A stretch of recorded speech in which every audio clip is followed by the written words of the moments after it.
આજ તો હવારમાં 2 ભાખરી બળી ગઈ, મોણ વધી ગયું કે નહીં? રાજે તો સોખી ના પાડી, હું કાંઈ નહીં ખાવું. કીધું હો ખાલી, ખાવી તો પડે, ઝાઝી નહીં પણ થોડીક. અને મારે છે ને જ્યારે પાવર બેગ ચાર્જિંગમાં મૂકવાનું થાય ને, લાયટ વહી જાય. પાવર બેગ રોજ પાછું યુઝ કરવાનું હોય નહીં ને.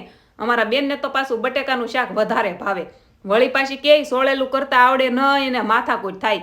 મેં કીધું લાય ભાખરીનો ભૂકો કરી દઉં, તારે શાકને મિક્સ કરવાનું રહે.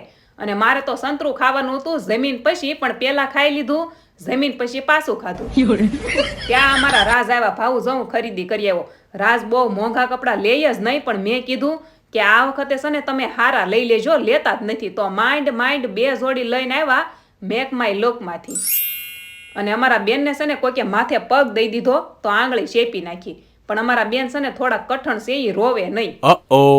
પાછી કે તોય હું કપડાં હાથે બદલી લઈશ. પણ પપ્પા સામે કાંઈ ન હાલે. જો ન્યા નખરા ચાલુ થઈ જાય. કેવી રીતે વાગ્યું ને એ જીનું એ વિસ્તારથી કહી દીધું.